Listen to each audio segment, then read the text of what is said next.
All right, day 14 on the Via Transilvanica. This is Paul and Tammy with Backpacking and Brews. So day 14 is the 16th of April. We got a pretty early start today. It's about 8 o'clock in the morning. The weather starting out around mid-40s and going up to mid-60s today. So see, I'm not wearing my fleece jacket nor my woolly cap, but my hoodie and actually shorts. So we'll see if the day actually gets as warm as we think it's going to be. But so far, pretty nice. We got some rain overnight, but the sun is coming out, so that's wunderbar. Anyway, yesterday we hiked from, dang, I always forget the name. Anyway, we hiked into Brancovenesti, and that was about a 14.85 mile day. We got a real early start, so we got in there pretty early, around 2 o'clock in the afternoon. Oh no, even before that. We got in there by a little after lunch, 12 o'clock. 12 o'clock. We checked in at the place where we stayed. It was Nora's place. She's got a place that has rooms, and then we actually rented through booking.com. We rented a whole house, which sounds extravagant, but can't say that it really was. Did have 2 separate bedrooms, had a kitchen, had a bathroom, some issues with overflowing the drain in the floor when we drained the tub. The toilet seat was kind of loose and wasn't, but I think we paid $40 some dollars for it, so I think you get what you pay for. But we did, after we arrived, we stopped in and had lunch at a restaurant, probably the only one restaurant in town. Oh, really good food, but they only open from like lunch to dinner, 6:30 or so.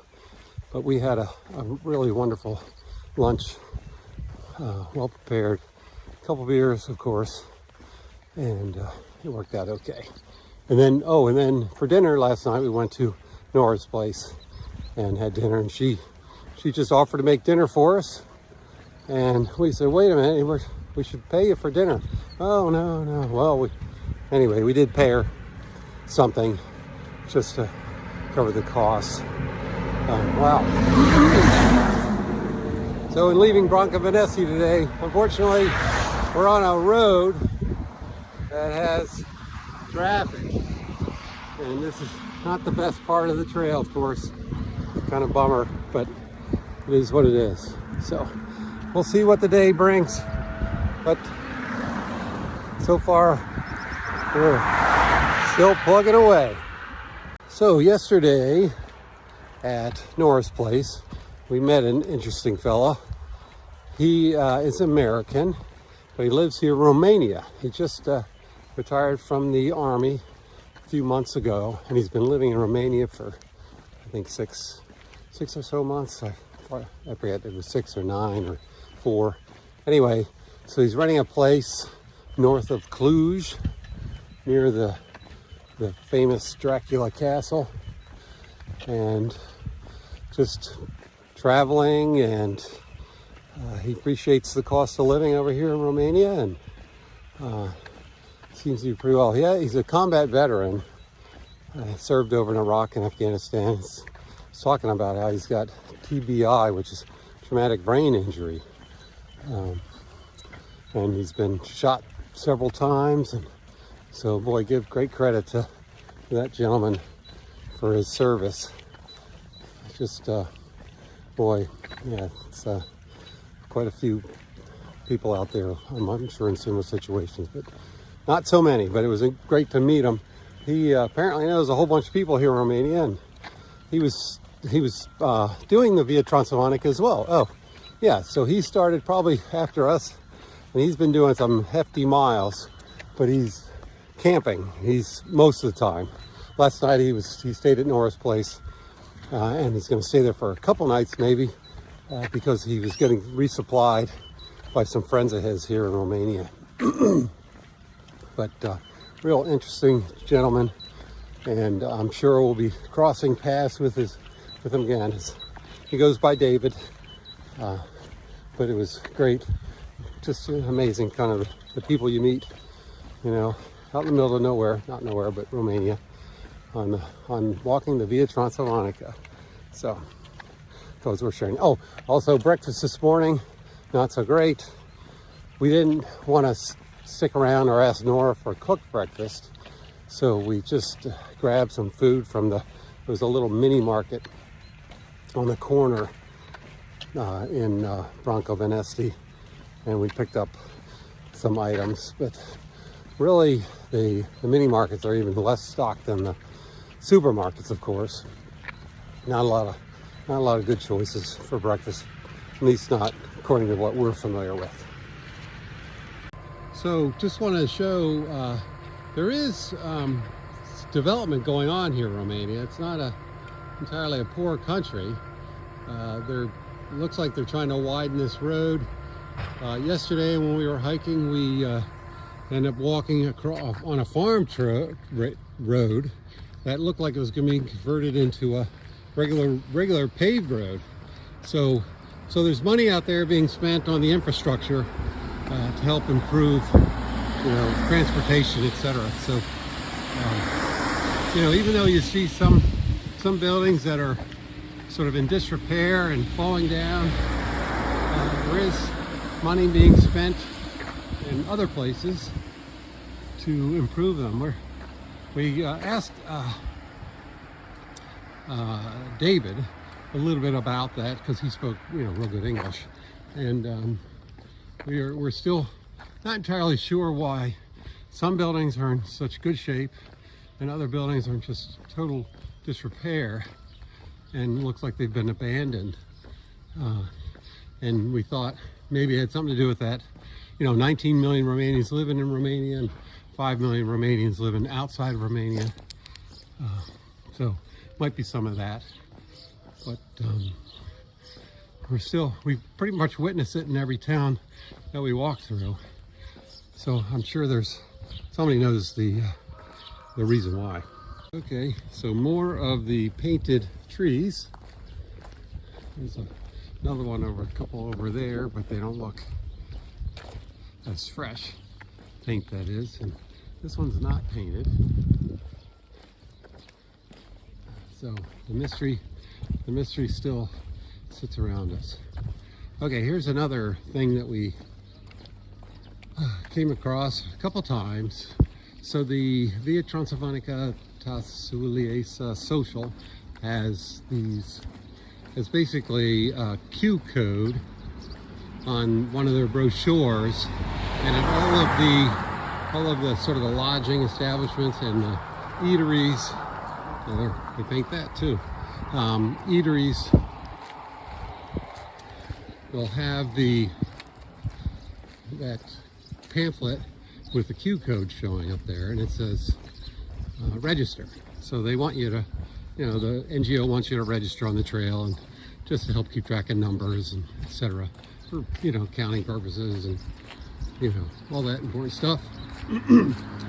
And a couple times we've come across shopkeepers or people who run the lodging facilities, and they said, oh, you need to you know, scan this Q code and register. You need to register. It'll keep track of your travels through Romania, and that way they can keep track of you.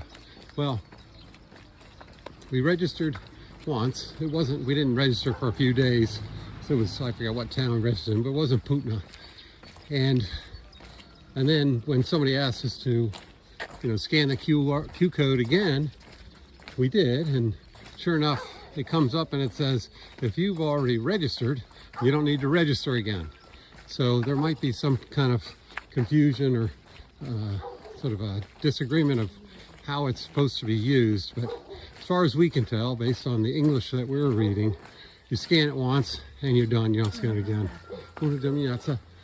So we'll probably send a note to the folks at Tasulesa Social and just let them know that there's some confusion out there. All right, we got roosters, we got dogs barking, we got chickens. Boy, that's one thing we've noticed. Almost every small little, like each house is sort of like a little farmstead, and they have usually a dog, chickens, roosters, sometimes geese, but animals just running around their yard, and I'm sure they're using them for eggs and for food, and not the dogs, of course, but and the dogs for protection. And there's another dog. But yeah, little farmsteads to help get by, which can't blame them for that. Okay, here's the one view just above the village of Brancovenesti in the distance. There you can see the castle that we didn't make time to visit. I think they charge 20 RON or lei to get in, but we just too pooped. We just decided to hang out in our house.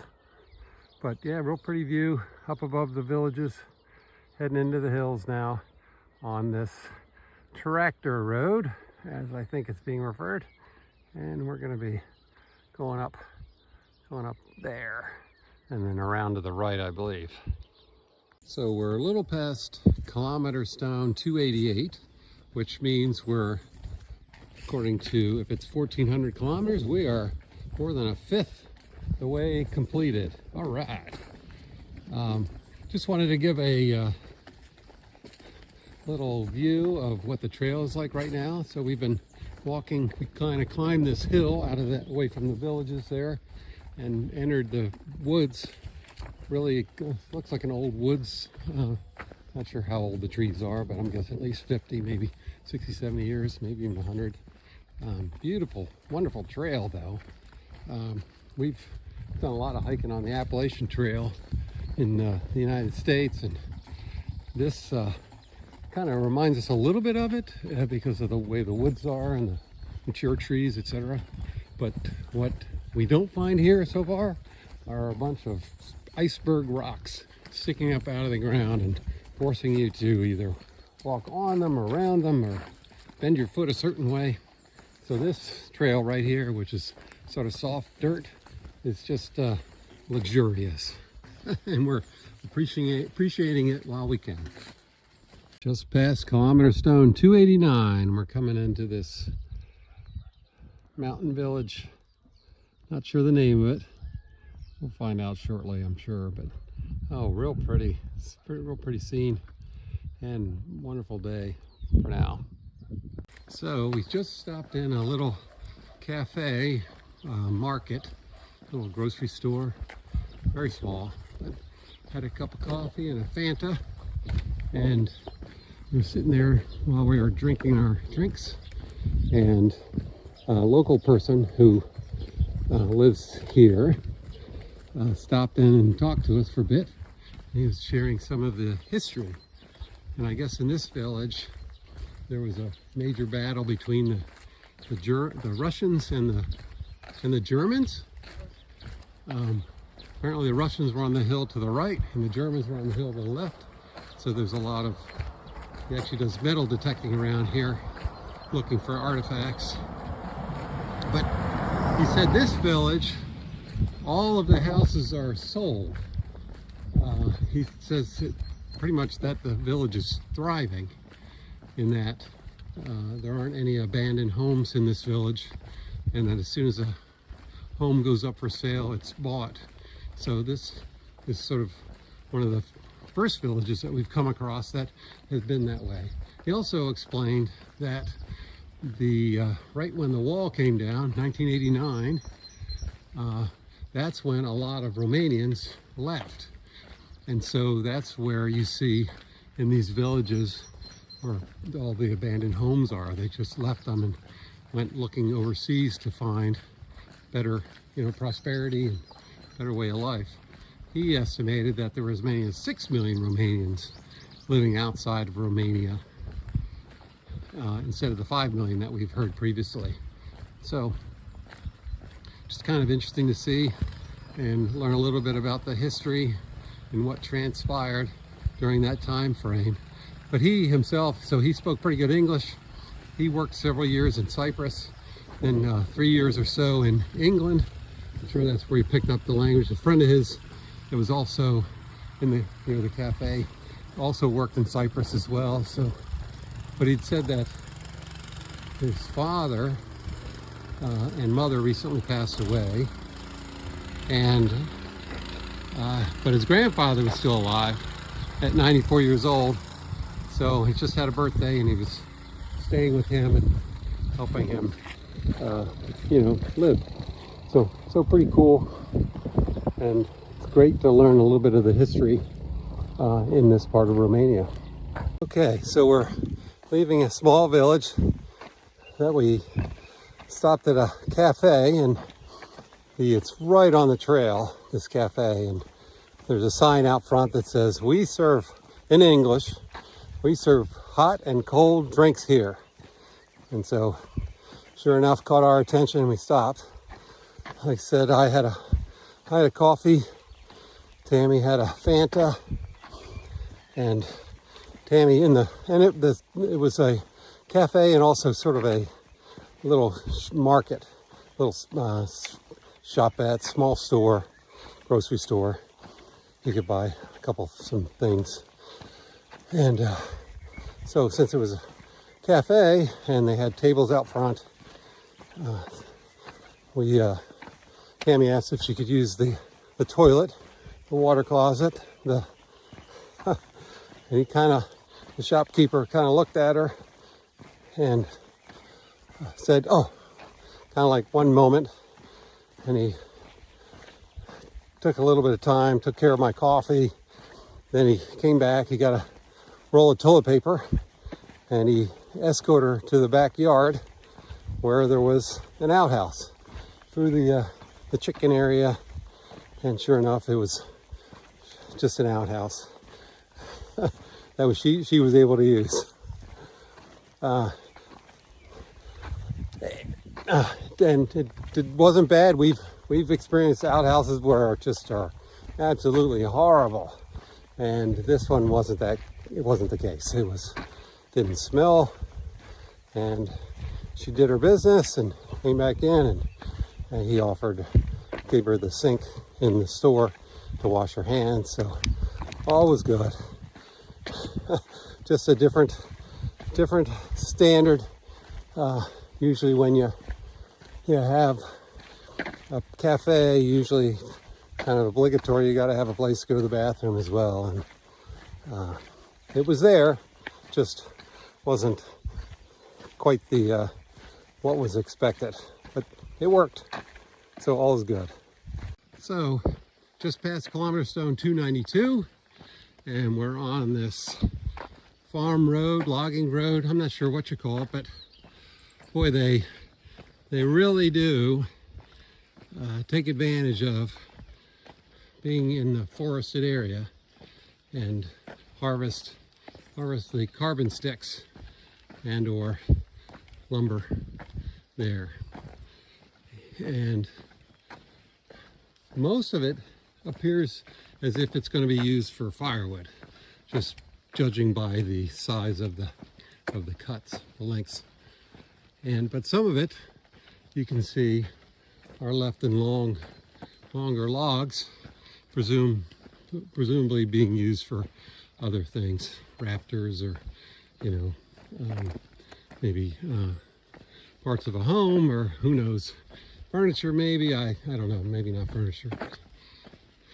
Anyway, so the trail, we got off the back roads, and now we're working our way up this hill on this fortunately dry logging farm road. So I'm no expert by any means, but just wanted to say, judging by the forests that we've walked through and the lumber stacks that we've seen, they seem to do they're a selective way of harvesting the wood, as opposed to what we do in the States is sort of we en masse knock down a whole forest of trees and then harvest the lumber in that method. Whether here they kind of go up into the woods and they pick the trees that they want to cut down and let the other ones continue to grow around it, and I guess at a later time they'll come back and get the other lumber when it's appropriate. So little different way of doing it. I mean, there's plenty of wood in these forests, plenty of pine. I think we're going through ash as well, and the wood that I just saw back there looked like a hardwood, almost like oak. Didn't smell like oak though. But yeah, sort of different way of harvesting lumber here than we have generally in the States. And I know there are some places in the United States where they do selective harvesting as well, but what we've seen on the trails that we've been in, it's sort of, they just cut down a whole area and then take it, and then they'll replant fresh plants and then come back many years later and get that. So I just wanted to stop by this little spot here and look at these bricks. So when we were in Jaca, they said they made the bricks in Jaca, at least they used to. Now this is not the size of a brick that we have in the United States by any means. I'm not even sure what you would equate that to, but it looks as if these bricks have been delivered here, or it's salvaged from a building that was here. I'm not entirely sure. And they're obviously going to reuse them, but each one looks sort of handmade, not sort of mass produced like we're familiar with in the States.